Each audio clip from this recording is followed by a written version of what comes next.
Avec ce deuxième dimanche de Carême, nous montons avec Jésus sur le mont Tabor, sur la montagne de la Transfiguration.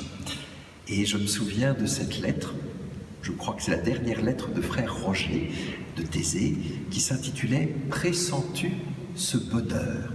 Voilà, pour moi la Transfiguration c'est ça, c'est un bonheur que l'on commence à pressentir, peut-être pas encore le bonheur plein et entier, peut-être pas encore le plein soleil, mais au moins le premier rayon du soleil qui commence à pointer, à poindre. Et ce qui me semble très beau, c'est que Pierre a pressenti quelque chose de ce bonheur.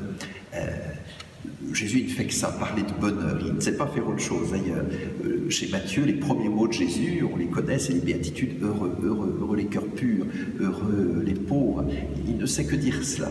Et puis, dans Saint Jean, presque les derniers mots de Jésus, au moins l'héritage qu'il laisse à ses apôtres, c'est « heureux ceux qui croient sans avoir vu ». On sent bien que le cœur de Jésus, c'est une pluie ruisselante de bonheur qui est fait pour dévaler sur nous, que c'est un soleil qui ne cesse de darder ses rayons de joie, que Jésus c'est finalement un semeur qui sème sans cesse des petits et des grands bonheurs autour de lui.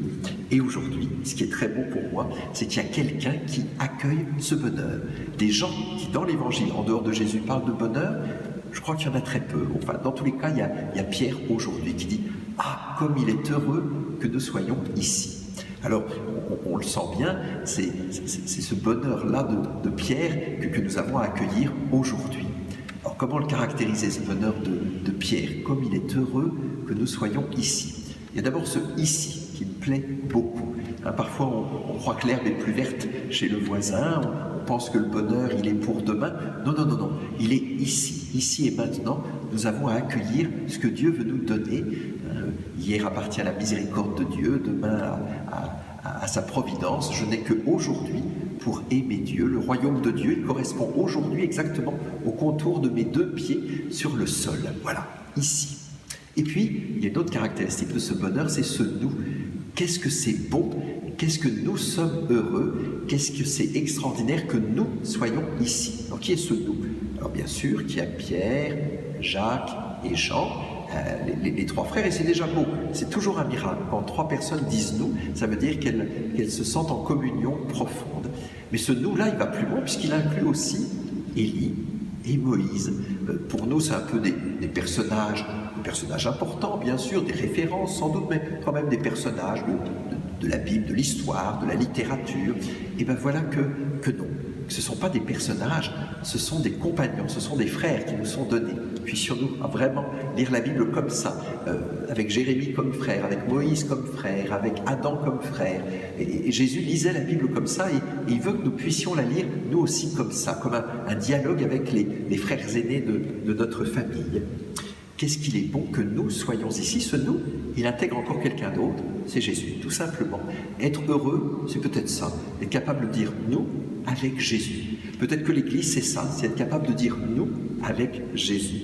Alors, on sent bien que le bonheur de Pierre, il est encore un peu chancelant, encore un peu hésitant, encore un petit peu timide. On sent bien qu'il a ses limites. Par exemple, Pierre, il sait que le bonheur, il est ici, mais du coup, il voudrait l'enfermer ici, le maintenir ici, avec des tentes pour arrimer, en quelque sorte, Moïse, Élie et Jésus sur place. Et bien sûr que le bonheur, on ne peut pas l'enfermer, c'est comme une fleur qu'on voudrait enfermer dans ses mains, comme un papillon qu'on voudrait mettre sous un bocal.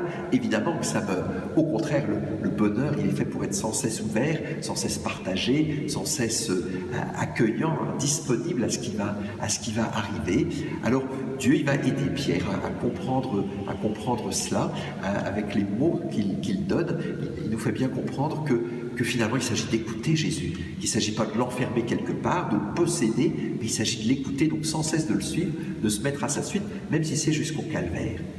Puis l'autre limite de Pierre, c'est qu'il veut séparer.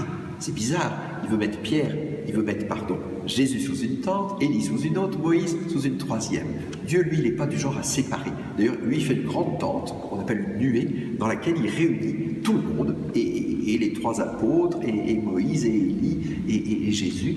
Dieu, il est communion, il ne cesse de rentrer en communion, et finalement, il nous invite à ça. Il nous dit, le vrai bonheur, c'est que vous soyez en communion avec mon Fils et moi. Et il nous fait partager sa joie d'être avec son Fils, On sent que c'est un père qui est très fier de son fils, Dieu le Père avec Jésus. Et puis on sent aussi que Jésus, il est tellement brûlant d'amour, tellement prêt à tout donner pour son Père. Alors oui, vraiment, on peut dire que cet évangile, c'est déjà la résurrection qui s'en trouve pour nous. C'est déjà la lumière de Dieu qui s'en trouve. On aime bien dire que la couleur du carême, c'est la couleur violette. Il paraît que c'est la première couleur, le premier rayon de soleil qui se lève, le premier niveau de couleur qui apparaît, c'est le violet, comme pour dire vraiment qu'aujourd'hui, c'est un bonheur que l'on peut pressentir, un bonheur qui va exploser à Pâques.